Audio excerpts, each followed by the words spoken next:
Paolo Avellino sinundo si Kim Chiu para mapuntahan at maibigay ang regalo.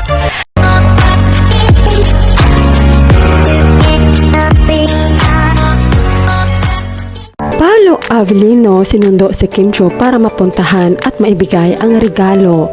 Talagang couple goal na sina Paolo Avellino at Kim Chiu. Kumalat ang litrato ng dalawa sa isang bicycle shop. Makita na sinundo si Kim sa It's Showtime na may pic kasama si Patrick Monreal Olympia bago pumunta sa nasabing shop para bumili ng bagong bisikleta.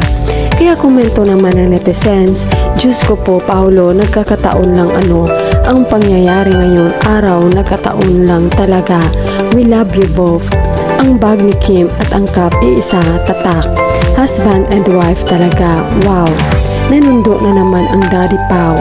Hindi po nag-date at hindi nag-gym. Sinundo siya ni Pao para ipakita at makuha na yung bike na pinili na pink ni Kim na pre-order niya last time for Kim. But it's that the fact. Of course naman siguro kasi galing si Pao dyan days ago. He sold pairs for him na bike, uniform, and shoe. Then why bringing Kim there para lang bumili? Dahil mahal niya ang gentleman siya na ang bumili for Kim at nagkataon lang yon at nagkataon lang. Yan lang din nasa isip ko. Am I right, boss? Ay sorry, baka secret lang. Tumatapang na ang dalawa, malapit na ihayag. Hala oy, confirm talaga na hatid sundo sa pag walang ganap ang kanyang cutesy boyfriend.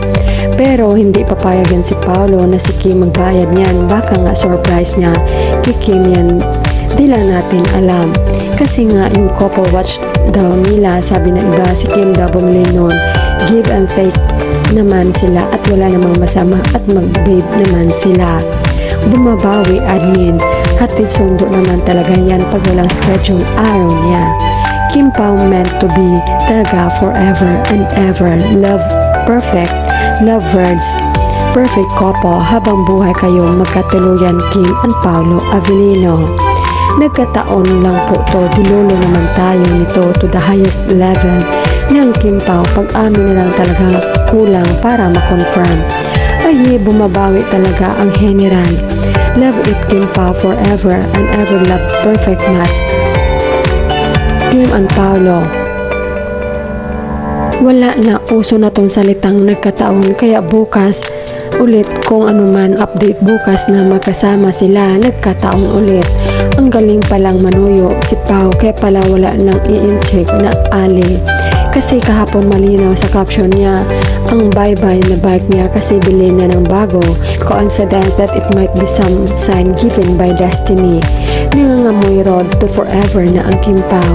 Ang saya-saya talaga, sobra. Ano man kaya explanation ang sasabihin dito ni Kim Chiu at Paolo Avellino? Nagkataon lang pa din kaya? Wag na big deals na Kim Pao, what you see is what you get. Kim Chiu and Paolo Avellino, perfect lovebirds, perfect couple habang buhay kayong magkatuluyan.